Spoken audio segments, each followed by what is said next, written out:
She kicked my cabin door wide open, her voice echoing like a gunshot in the silence.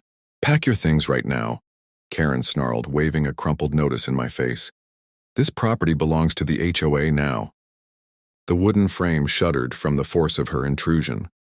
The night air rushed in through the doorway, carrying with it the smell of pine and the faint crackle of a storm brewing over the mountains. Karen's polished heels clacked sharply against the cabin floor she stormed inside, her perfume mixing bitterly with the smoke from the fireplace. Her whole presence was like a storm crashing into a room that had, just moments ago, been still and calm. I didn't move, I didn't even blink, because she had no idea who was sitting across the table from me. Karen's face was flushed with fury, the veins on her neck rising as her lips trembled with indignation. The paper in her hand shook violently, like even it wanted to escape her grip. Her sweaty hands had already smudged the ink, rendering much of it unreadable. Still, she brandished it as though it were scripture. "You think you can just stay here? You think the rules don't apply to you?" she shouted, stomping her heel against the floorboard. Each stomp seemed desperate, like she was trying to shake the foundation of the cabin itself. Her polished shoes looked ridiculous against the rough pine planks, as though her suburban orderliness had no place in this rugged place. "The HOA says no overnight stays without prior approval." Her voice cracked as she shouted the words, trying to project dominance she didn't truly have. "And don't think about calling anyone, you're breaking the law." I leaned back in my chair slowly, deliberately. The steam from the mug in front of me rose lazily, untouched by her storm. My fingers wrapped around the handle as I took a slow sip, the bitter coffee grounding me in a calmness Karen couldn't shatter. My silence was the greatest weapon in that room. Across from me, a man in a tailored charcoal gray suit, his hair a dignified steel, adjusted his glasses with measured precision. His piercing blue-gray eyes studied her like she was nothing more than a case file, a piece of evidence already halfway to being dismissed. He hadn't spoken a word yet, and she hadn't even noticed him. Karen was too blinded by her rage. "You think you can just dictate my life?" I finally said, my tone low and deliberate, my voice cutting through the air like a blade. The words made her hesitate. Just for a fraction of a second, the storm faltered. But Karen was quick to cover her slip, puffing herself up again. And that was when I saw it. The first flicker of fear. Her eyes darted ever so briefly, betraying a vulnerability she would never admit. Her gaze hardened again. Who are you?" she demanded, her voice cracking slightly. "Another trespasser?" I smirked faintly. The expression was small, but it was enough to slice through her pretense. She had no idea who she was really dealing with. No idea she had just insulted someone who held more authority in this state than she could ever dream of. "You might want to choose your words more carefully," I said slowly, leaning back in my chair, letting the silence stretch just long enough to make her uncomfortable. "Because you just tried to evict me in front of the state property oversight director." Her mouth opened, closed, then opened again like a fish gasping for air. Her bravado drained from her face, leaving behind something rawer, fear, disbelief, and the sinking realization that she had walked into a fight she wasn't equipped for. The silence that followed was suffocating. Even the fire in the hearth seemed to quiet, as though it too wanted to hear what would come next. Karen's brittle mask cracked. She scrambled, forcing a smile that didn't touch her eyes. "Oh, the director, is it? I was just checking on the property safety, HOA rules, community compliance. You know, keeping the place secure," she stammered. Her voice trembled despite her attempt at control, like a child trying to convince a teacher she had done her homework. The director leaned forward, his posture calm but his presence heavy, his fingers tapping against the wooden table in slow, deliberate rhythms. 1, 2, 3. Every tap echoed like a gavel in that small cabin. Karen's eyes followed the rhythm, unease growing with every beat. "So," he said at last, his voice smooth but icy, every syllable deliberate. "You entered private property with falsified documents?" Karen blinked. Her fake smile faltered, her lips twitching nervously. "Falsified? Excuse me? This is official."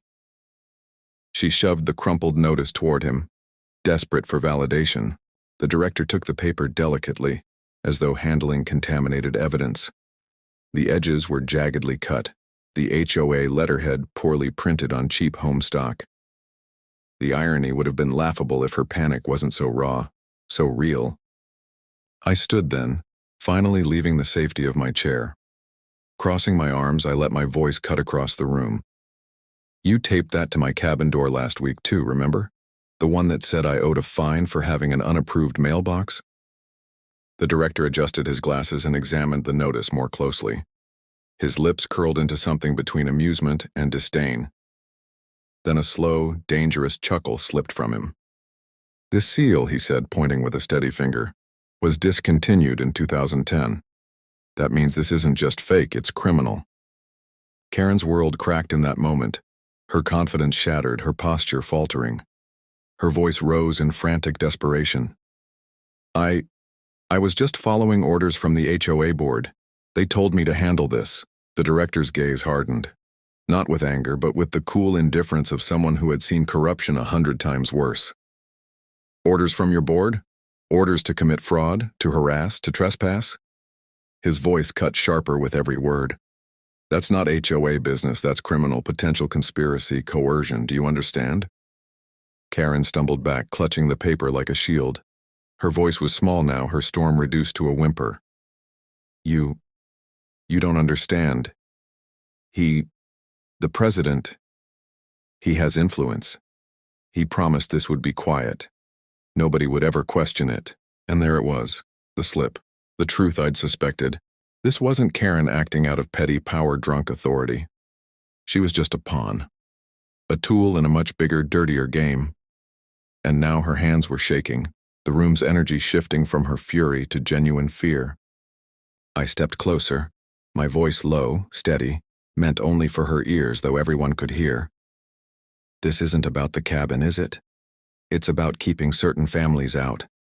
People who don't fit the perfect picture your HOA wants to show the world. Her silence was answer enough. Her eyes darted wildly, looking for an escape, but none came. She had been cornered, and she knew it. The silence didn't last. The cabin door creaked again, but it wasn't Karen moving this time. Heavy, deliberate footsteps echoed on the porch, each one carrying authority, confidence, danger. A deep, commanding voice followed. Karen, what's taking so long? She flinched, like a child caught stealing cookies.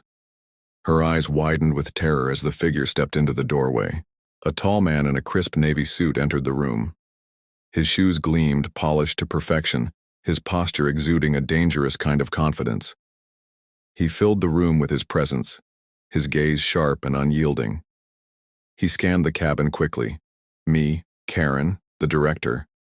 Nothing escaped him. The director stiffened slightly, though his face remained unreadable. I could feel the shift in the air. This was no ordinary neighbor. For a fleeting second, Harrington's smirk faltered when his eyes landed on the director. But he recovered instantly, slipping back into his polished mask. Well, he said smoothly, his voice dripping arrogance. This is unexpected. Karen rushed to speak, her words tumbling desperately. Mr. Harrington, I was only doing what you asked. He has the director here.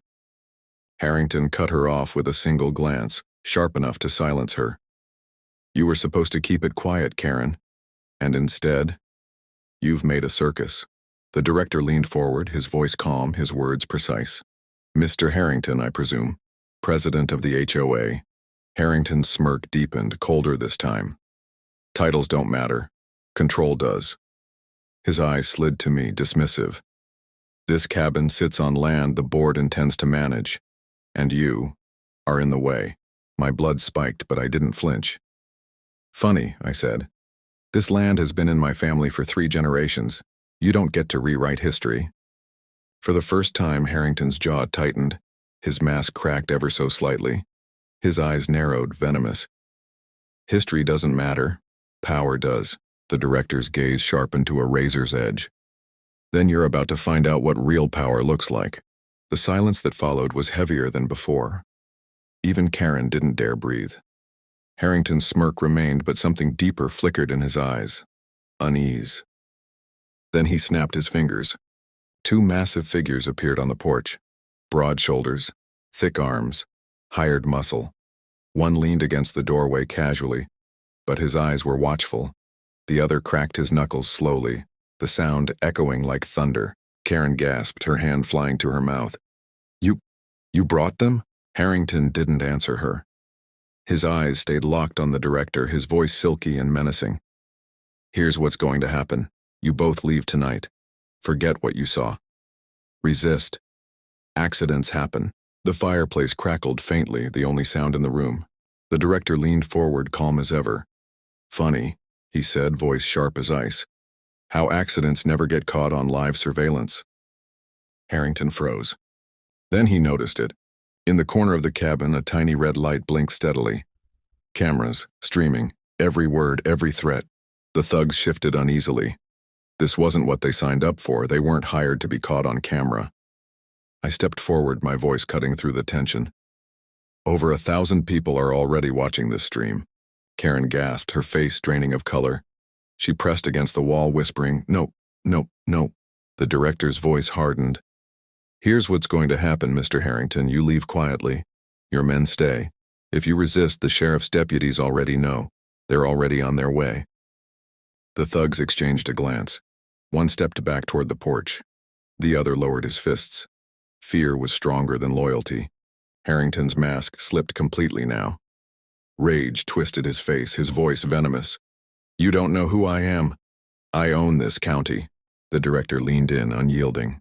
Oh, I know exactly who you are, and tonight so does everyone else. Sirens wailed in the distance, echoing across the lake, flashing red and blue through the windows. Harrington's smirk died. Karen collapsed into the chair, tears streaming. I didn't mean for it to go this far, she whispered. I just wanted my spot on the board. I didn't know. Deputies stormed the porch. Their voices boomed. Their presence filled the cabin with authority stronger than Harrington's illusions of power. The director gestured calmly.